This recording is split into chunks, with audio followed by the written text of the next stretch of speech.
courageous enough to make changes in our lives that are needful in order that we will live more godly and more righteous life in your sight. In the name of Jesus Christ, we pray. Amen. Amen. So we're good to be with all of you. It's always a thrill on Wednesday night before Thanksgiving to see people. I think I may have told the story before, but when I was preaching in Indio, California, way back in, I'm trying to remember what all years I was there now, but it was a long, long time ago, back in the early 1980s.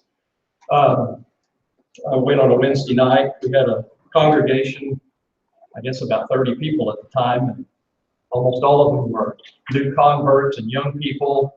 And I showed up on Wednesday night and nobody was there. They'd all gone home to see their folks, so there wasn't anybody left. They'd all their parents or grandparents or whatever were somewhere else. So it was a pretty lonely Wednesday night to show up with just the preacher's family there. But so it's good to see all of you. I feel like it's overflow tonight compared to that. In looking at this evening's lesson, I'm going to start off real quick with kind of a review of what we studied last week at the end of chapter 7 and chapter 8. In the question book, you see it'd be lesson 13. And question 7 says, what did David express in his prayer of thanksgiving? Remember in chapter 7 is where all those promises were made concerning his dynasty that was going to come to him, how God would build his house, and one of his descendants would sit on the throne forever. And what did David do to express his thanksgiving? Express how great and true God was, and he's always been true and sure. He gave thanksgiving and praise of God for counting him, even though he looks at it, that God would sing about his servant, and he God that can act and do all of these things, and he praises God. The one that always keeps his word, does what his word says will happen. And it says, list of nations that David subdued as king over Israel. So you have kind of a chapter 8, we studied about all those David conquered round about. Somebody got a list of those? Philistine, Moab, Zobah, Damascus, Aram, Black, and The Philistines, the Moabite, Zobah,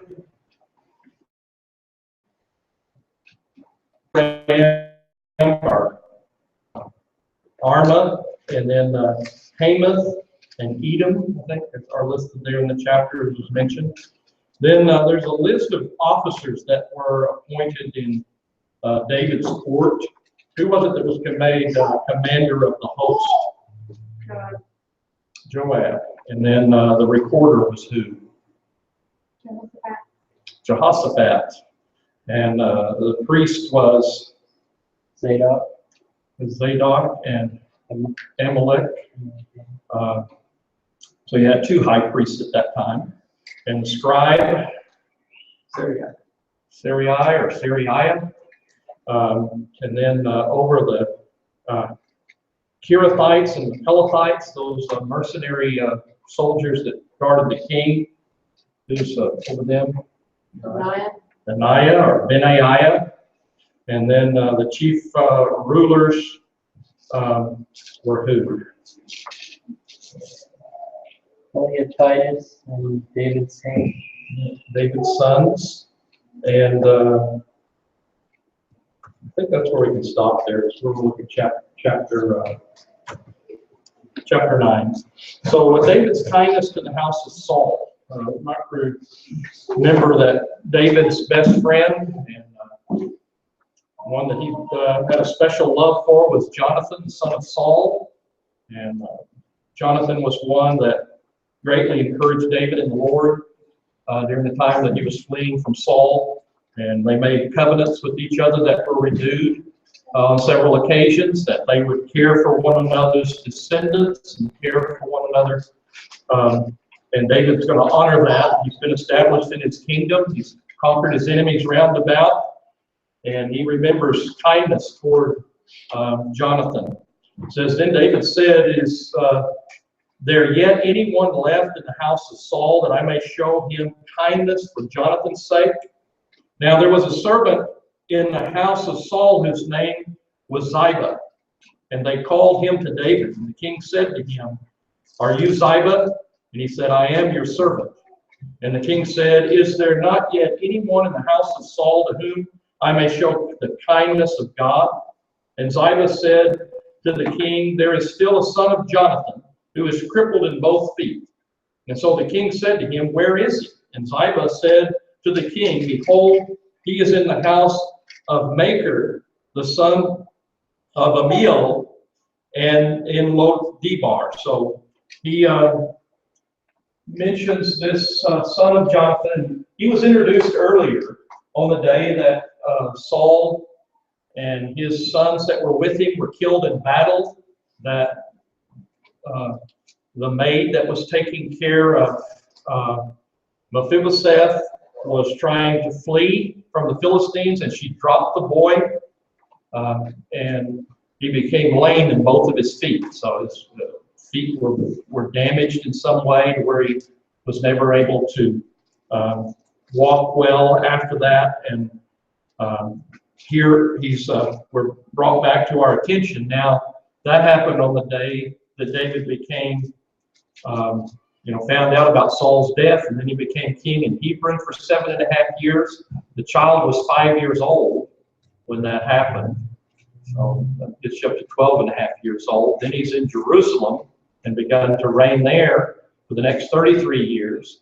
We're told that Mephibosheth has a son. So you have to figure maybe it was a few years after he was reigning in Jerusalem before this young man was located and brought to David. So somewhere after David maybe been reigning for 15 or 20 years, maybe, that these events take place that are mentioned here. And he sends for him this Machir in Amiel's son. Another name for Amiel is also Eliam. He's got, one of those that you have two different names for him. And he is the father of Bathsheba that's mentioned later. So that's kind of interesting. So this Machir is a very wealthy man. He lives on the other side of the Jordan. This Lo-debar is thought to be located somewhere near Mahanaim on the other side of the Jordan, where Ishbosheth that had his capital, remember, was at that place. And so he was a son of Saul. And now Mephibosheth is staying over there in that same area for protection. And a very wealthy, powerful family is taking care of him. And King David sent and brought him from the house of Machir, the son of Amiel, from Lo-debar. And Mephibosheth, the son of Jonathan, the son of Saul, came to David and fell on his face and prostrated himself. And David said, Mephibosheth. And he said, here is your servant. So he is brought back from that area. And I just asked you, what would usually happen in ancient times when one dynasty took over for another to all the sons of the former king? Well, it was sort of the usual practice. Killing them all. It's like we read about lions taking over the pride, and they kill all the cubs that belong to the, whoever was in charge of the pride before. Same thing among these ancient kings. So you can understand Mephibosheth being quite distressed and bowing down, probably full of fear when he falls before King David, that he's going to be executed instead of taken care of. So David is showing this extraordinary kindness that, for this son of Jonathan, and son in Saul's family. And it shows that he's a man that, just as God had kept his word in putting David on the throne and exalting him, giving him victories over all of his enemies, that David doesn't forget to keep his word and to do what he promised to do in taking care of Jonathan's son. So here Mephibosheth is brought in before him and doesn't know what to expect, but David gives him great encouragement It says, David said to him, do not fear. So he must have sensed some fear in the young man. For I will surely show kindness to you for the sake of your father Jonathan, and will restore to you all the land of your grandfather Saul, and you shall eat at my table regularly. Again he prostrated himself and said, what is your servant that you should regard a dead dog like me? So he says, I'm going to give you all the land that belonged to your grandfather or your father Saul, who had been a king and had great territory there in the land of Benjamin, and restore all of that income to him. And then also, he's going to let him dine along with his sons at his table there at the court, live at the court and in the palace with David. So he's given great honor, and he's fulfilling everything that he said that he would do to Jonathan's son, and keeps his word, shows that love for him. And then we're introduced to another character, and both of these characters are going to be introduced again and mentioned again later when David has to flee from Absalom, when he tries to take over the kingdom from David. This Ziba and Mephibosheth, they come back into the story later. So, it's sort of laying some background here to their positions. So Ziba is a servant that served Saul and evidently was in charge of those lands now. It says, then the king called Saul's servant Ziba and said to him, all that belongs to Saul and to all his house I have given to your master's grandson. And you and your sons and your servants shall cultivate the land for him, and you shall bring in the produce so that your master's grandson may have food. Nevertheless, Mephibosheth, your master's grandson, shall eat at my table regularly. Now Ziba had 15 sons and 20 servants. So it's a lot of land. He's got plenty of sons and servants to take care of all that land.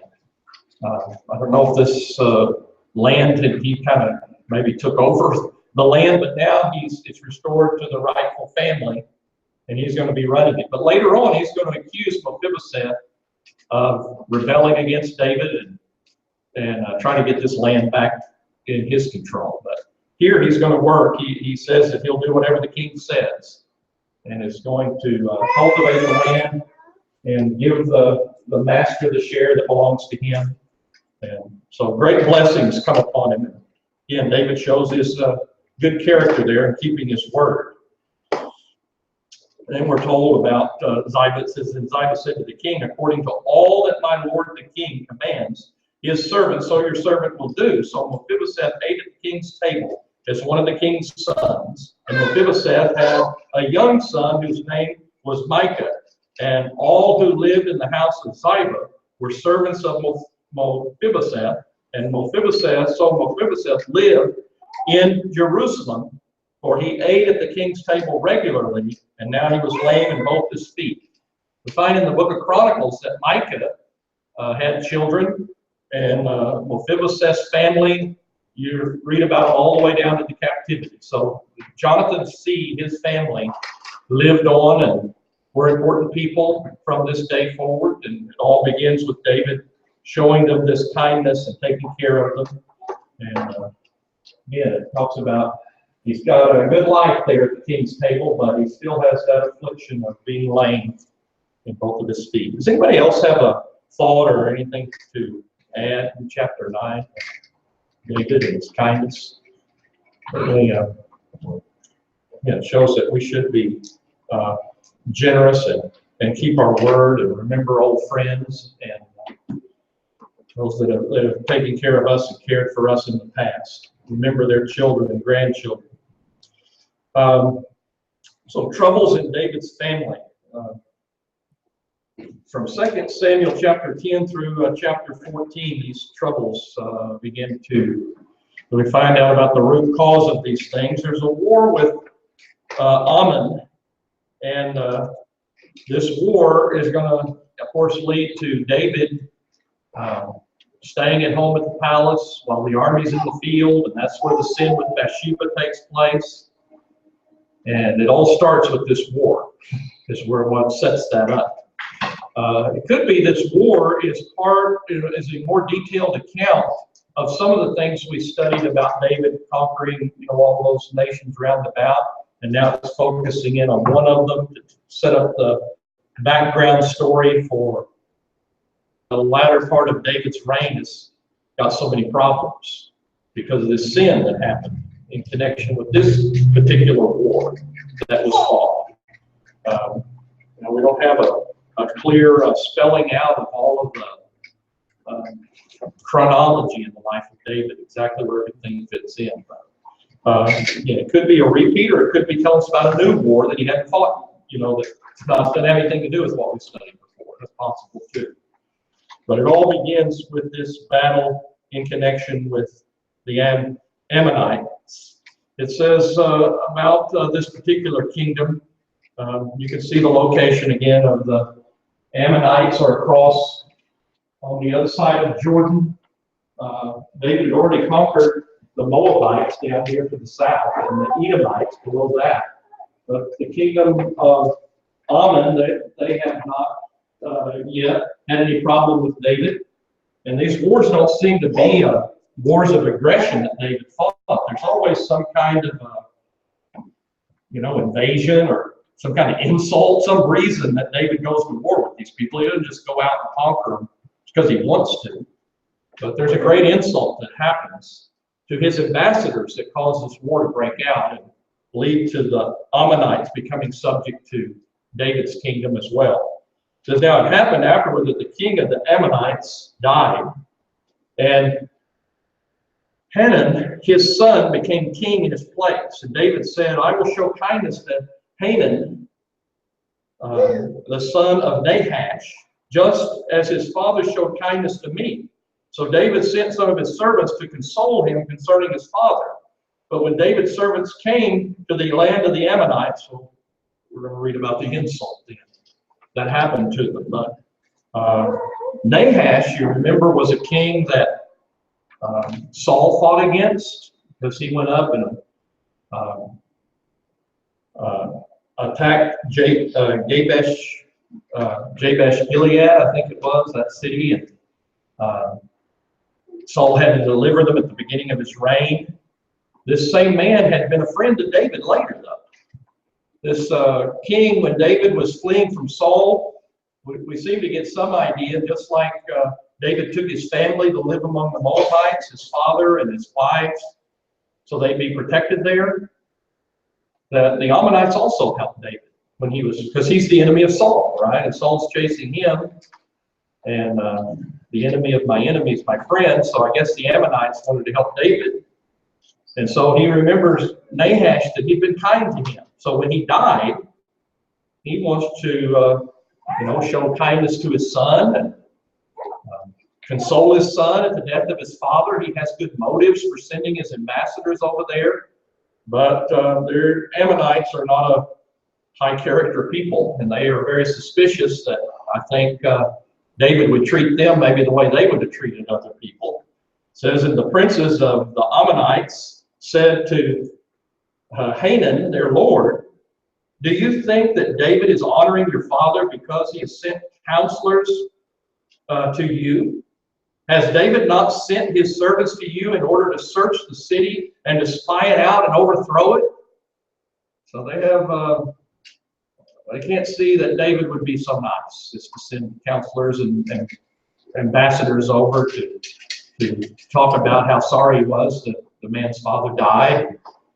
This act of friendship, they look at this with complete suspicion. Is that the same kind of way that Joab had acted when he heard about Abner coming down to negotiate peace with David? He said the same thing. Oh, he's just come down to spy out the land. And these people are just as suspicious. And again, many times people apply to your motives what they'd be doing if it was them. Here David's an innocent gesture of peace, and yet he's getting accused of, and his servants, of being spies. So they are going to end up listening to these wicked counselors to the king. And so Hanun took David's servants and shaved off half of their beards and cut off their garments in the middle as far as the hips and sent them away. And when they told it to David, he sent to meet them, for the men were greatly humiliated. And the king said, "Stay at Jericho until your beards grow, and then return." So they just insult David's ambassadors that he sends over, cutting off half of their beard. Now, I don't know if that means one side of their beard on one side of their face, or half their beard off. Kind of hard to tell which way it was. Either way, it was an insult to them. And then they cut their robes off right in the middle, and so they're being exposed and humiliated in that way. So they come to the city of Jericho, just on the other side of the Jordan River, and David meets them there and sees this great insult that has happened. What would happen? What does it mean to insult an ambassador? Well, who are you really insulting? If the ambassador of the United States, let's say in Iran or some other country, gets treated this way, well, I mean, who are they really treating? The king themselves, whoever they represent. Well, the country, the king. When the Iranians took our sailors and tortured them and humiliated them, who was really getting insulted? All of the United States was getting insulted. The president of the United States was getting insulted. And usually it's an act of war. Our Secretary of State said, "Oh, we appreciate you treating them so nice." That's which, it's kind of unbelievable. But that David's not going to act that way. What was said to Saul when the Lord appeared to him on the road and he said, "Why are you persecuting me?" Who was he persecuting? He didn't probably ever see Jesus, or he never did anything to Jesus personally, but who was he persecuting? He was persecuting his people, his Christians. So when you treat the ambassadors like that, you're treating David that way. You're treating the kingdom of Israel that way. You're treating God that way. It's God's country. And so this is an act of war. I can remember a book I went through a few years ago on Genghis Khan. And he sent some ambassadors to see whoever was ruling over Babylon at that time, some Arab Muslim prince, and he treated his ambassadors that way, and he came and wiped out their country and took it over. And it became part of his part of the Muslim or the Mongol Empire. He took but it started off, they treated his ambassadors when he sent them. And same thing is going to happen here. So they treat them with disrespect, and that means war. So now with the sons of Ammon, Saul, that they had become odious to David, the son of Ammon, sent and hired the Arameans of Beth Rehob and the Arameans of Zobah, 20,000 foot soldiers, and the king of Maacah with 1,000 men, and the men of Tob with 12,000 men. So up here in Aram or Aram, in the King James Version, it calls it Syria. And in the New Testament, of course, that area is a Roman province of Syria. It's the nation of Syria today. But Aram or the Arameans, from here in Ammon, they send up and hire mercenaries from that kingdom to come down and to help them from different tribes and different cities that are in that area, and put together a formidable army to come down and help them, because they know David's going to send his army out after this great insult. And it's sort of a surprise attack that happens. They're coming to go to war with the Ammonites, and then this other army comes down behind them. They didn't know they were having a problem with them. So these mercenaries come down and are going to attack. So it's a very precarious situation that takes place. And David's army and his mighty men are caught between these two armies. It says, when David heard of it, he sent Joab and all of the army and the mighty men, and the sons of Ammon came out and drew up in battle array at the entrance of the city, while the Arameans of Zobah and Rehob and the men of Tob and Maacah were by themselves in the field. So we've got an army of the Ammonites guarding the city, and then this other army coming down from the north. And David's army under Joab are caught in the middle between these two forces. And we're told about how he solves this situation. Many times in history, this kind of thing has happened since then. But you attack in all directions. Isn't that what I think the Marines did when they got surrounded by the Chinese or whatever? They just attacked every direction they could till they got out. And that's what's going to happen here. It says, now when Joab saw that the battle was set against him, in front and in rear, he selected from all the choice men of Israel and arrayed them against the Arameans. And the remainder of the people he placed in the hands of Abishai, his brother, and he arrayed them against the sons of Ammon. So he gets the mighty men, the elite soldiers, and the biggest threat that is coming down are these Arameans that are coming from the north. So the very best soldiers, the most valiant men, are going to attack them. Meanwhile, Abishai can attack and keep busy these men of the Ammonites. And it turns out to be a good strategy if you have a bunch of hired mercenaries. I mean, how dedicated are mercenaries to giving up their life? They're usually in it for the money, right, and plunder. And if you put the SEAL team and the Rangers and all of the elite soldiers that we have, we're going to go attack these mercenaries. Who's most likely to turn around and take off? I mean, it's going to be the mercenaries. So it's a pretty good plan.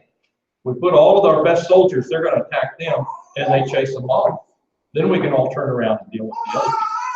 So he divides the army in two and puts the very best soldiers to attack this threat coming from the north. And he said, if the Arameans are too strong for me, then you shall help me. But if the sons of Ammon are too strong for you, then I will come to help you. Be strong, and let us show ourselves courageous for the sake of our people and for the cities of our God, and may the Lord do what is good in his sight.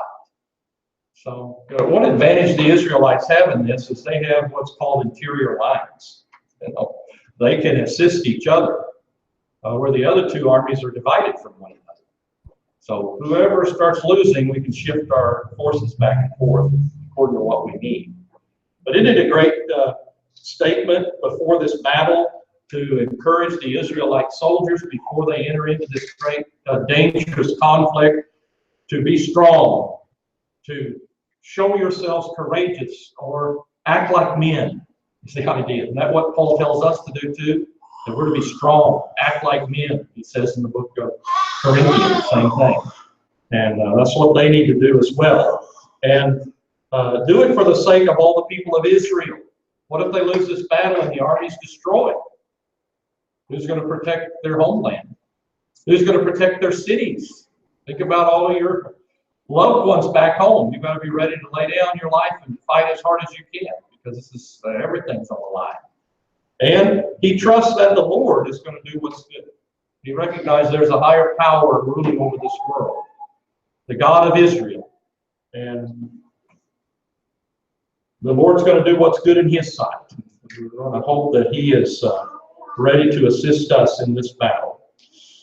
So Joab and the people who were with him drew near the battle against the Arameans, and they fled before him. And the sons of Ammon saw that the Arameans fled, and they also fled before Abishai and entered the city. And then Joab returned from fighting against the sons of Ammon and came to Jerusalem. So here's the first battle that happens in connection with this war with the Ammonites. The Arameans are caused to flee away. Of course, once their mighty allies have left, then the Ammonites have no courage. So they go inside the city to prepare themselves for a siege. And evidently this battle was enough that Joab doesn't feel he's prepared after fighting these two different forces to be able to lay siege to the city this time. So he's going to withdraw back to the land of Israel. There's going to have to be another battle take place before this city is conquered. So there's going to be another group of Arameans that are gathered together to join this battle. The Aramean or Syrian king Hadadezer is going to gather up a second army, and it's also going to be defeated. This time David will be there himself to lead the army. It says, when the Arameans saw that they had been defeated by Israel, they gathered themselves together, and Hadadezer sent and brought out the Arameans who were beyond the river. So we have some on the north side of the Euphrates River. There's Arameans that are settled there. There are a number of different tribes of these Arameans. And he gathers together some more allies. You can see Hadadezer seems to be kind of the head of all of these people, or the one that's most powerful that they all look to. And they came to Helam, and Shobak, the commander of the army of Hadadezer, led them. And this Helam is located right on the northern extreme of Israel. So this time it seems the battle's fought on the western side of Jordan, up above Galilee. That's where this Helam is thought to be. So David meets them up there in the north to fight them. And we're going to see a rout that takes place. Now, when it was told David, he gathered all Israel together. So he's able to gather the army and maybe the militia. We know later he takes a census of the country, and he was able to have an army of 1,300,000 young men that were able to go to war. Now, I don't know, if the population had grown more by the time he took that census, but if you could gather all the National Guard to go with you, you'd have a big army. So David's more prepared this time when he meets them. He gathers all of these to fight. And it says the Arameans fled before Israel, and David killed 700 charioteers of the Arameans and 40,000 horsemen, and struck down Shobak, who was the general, the commander of their army, and he died there. So David puts an end to the threat of these Arameans coming down and causing trouble. If this is the same battle, just given in more detail that we studied in the chapter 8, remember David stationed soldiers all over their territory to kind of keep them under control and get tribute from them. So they make a peace with David. When all of the kings, servants of Hadadezer, saw that they were defeated by Israel, they made peace with Israel and served them. And so the Arameans feared to help the sons of Ammon anymore. So that's brought peace from the north. And certainly one way to get rid of a threat is to completely defeat the enemy till they say, we give up.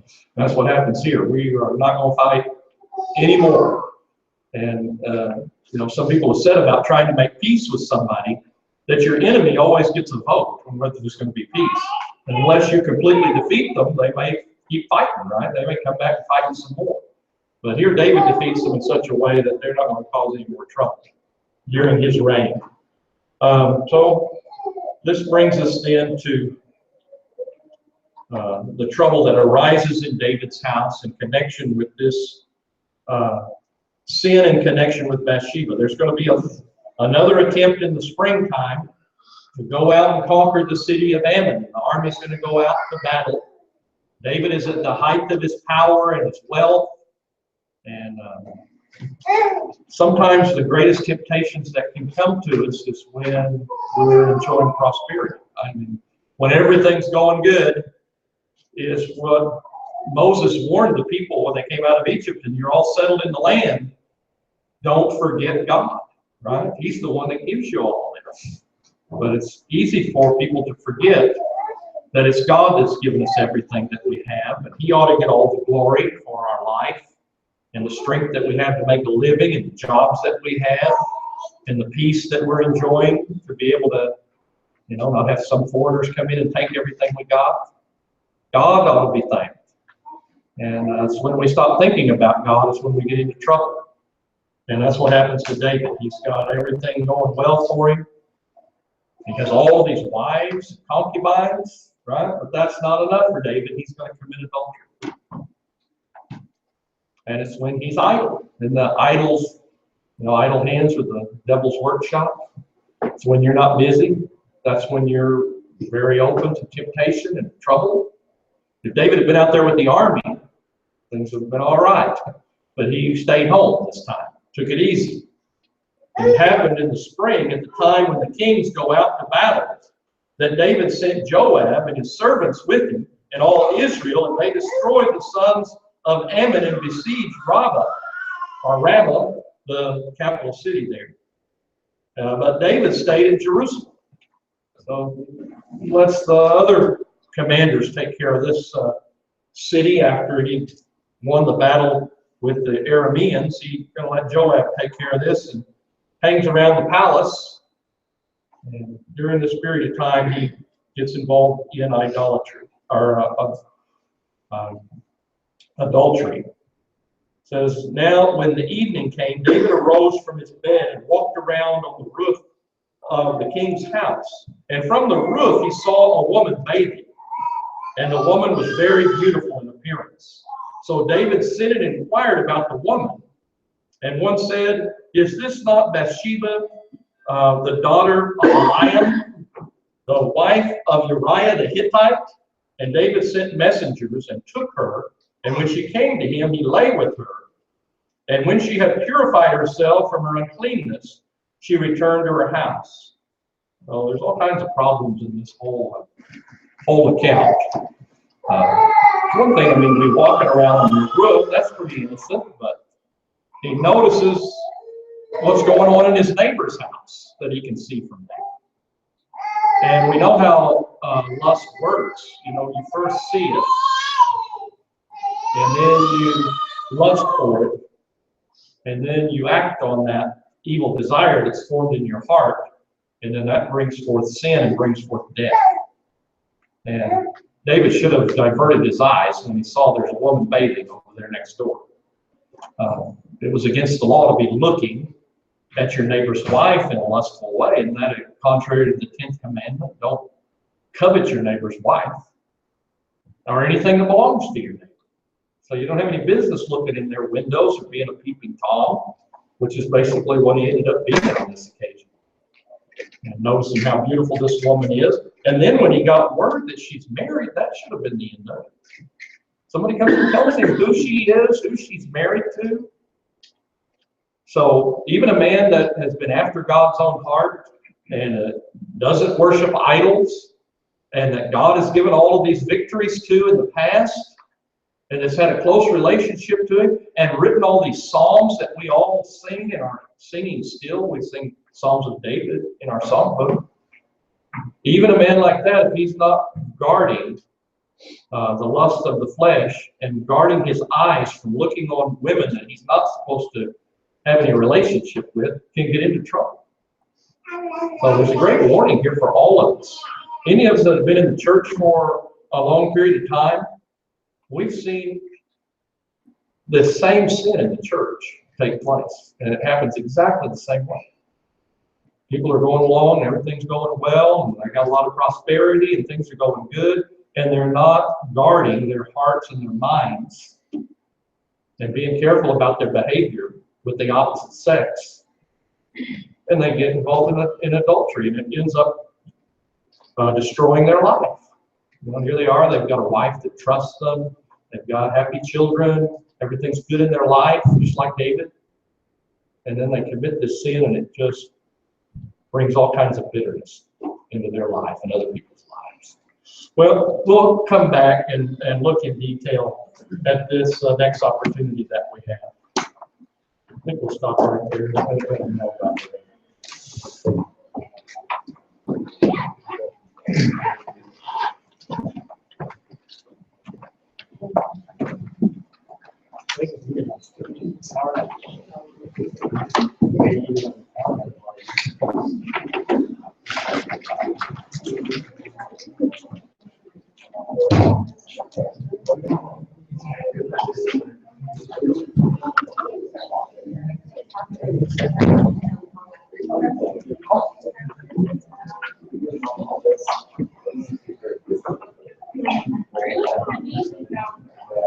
Okay. Yeah.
I have gathered a few names. I don't know if I've got everybody. Chris, Umbrella, and Harriet. Melissa's got a bad headache. She's home. And Carol. And I know a lot of y'all know how it is when you're taking care of another person. It's just about as tough on the caretaker as it is on the one that's sick. So we need to remember that. Physical and mental strength.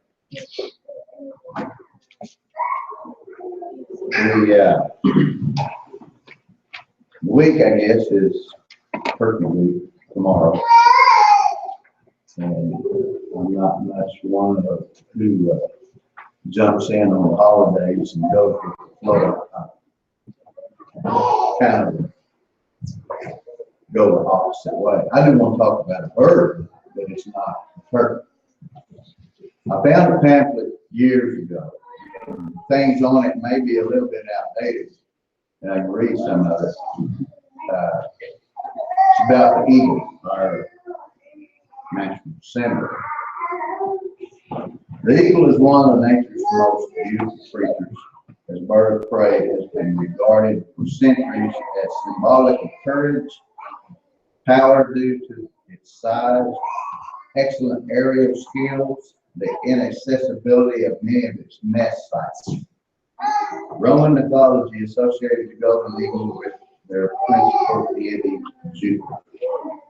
It was an emblem of certain Roman legions, of France under the Bonapartes, of Germany and of the Russians and the Austro-Hungarian empires. In 1782, the bald eagle was designated the United States national bird. It's classified as a member of the sea eagle or Arian group in North America. The bald eagle is the second largest bird of prey, and it's only second to the California hornbill. The Bible references the eagle in verse 18 and 19 of Proverbs 30. It says, there are three things which are too wonderful for me. It goes on for that I know not. The way of an eagle in the air. I've seen eagles on television and condors too, floating in the air, and it's really kind of soothing. I guess it's like looking at a fish tank at a doctor's office. And in Isaiah 40 and 31, it speaks of the eagle also. But they that wait upon the Lord shall renew their strength. They shall mount up with wings as eagles.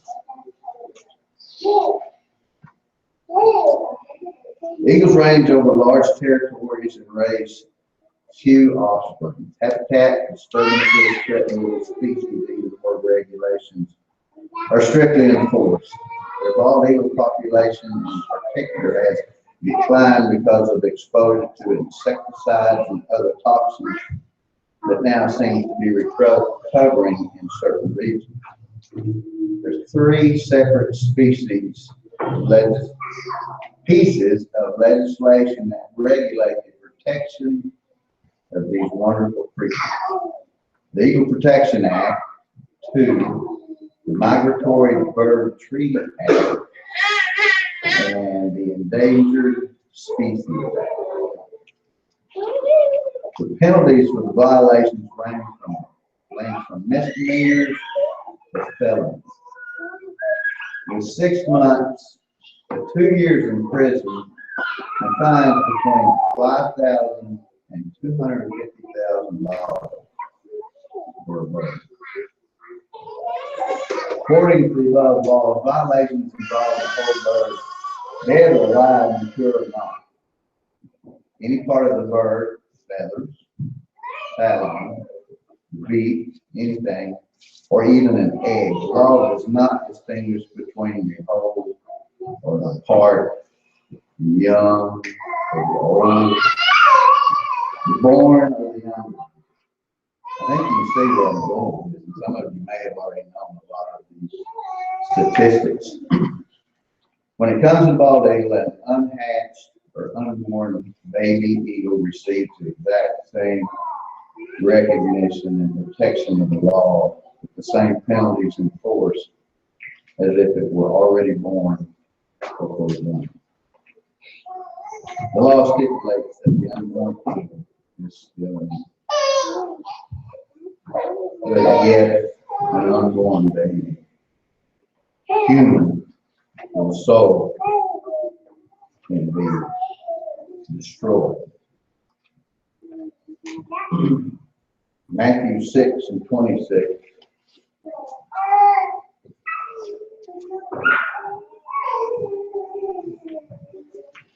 Behold, the fowls of the air, for they shall not eat or reap, nor gather in the barns, yet heavenly Father feedeth them.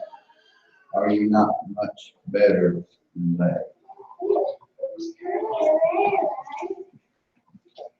Proverbs 6:17.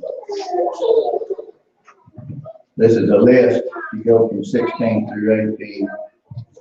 These 6 things that the Lord hates, yea, 7 are an abomination to him. And I want to look at what you know is the shedding, hands that shed innocent blood. And we know what that is in our country. Yeah, even the Holocaust with innocent blood. And at times I look at this and think, this is terrible. Our nation is going apart. What is wrong with our thinking as a whole? And then there is a little light in the tunnel because this is nothing new since time began, since Adam and Eve. These things have been, and probably always will be, getting worse, getting better, the pendulum swings. But we know that God controls everything. He allows those to lead, He allows us to follow. The main thing is for us to follow Him, to examine ourselves, make sure that we are living a life that represents being a child of God. Our song has been selected as 315. Christ invites, and He prayed that they may all be one. And that talks about it. That all may be one in Christ. There's one faith, one hope, one baptism, one God, Father of all. If you have any need, stand at this time. Father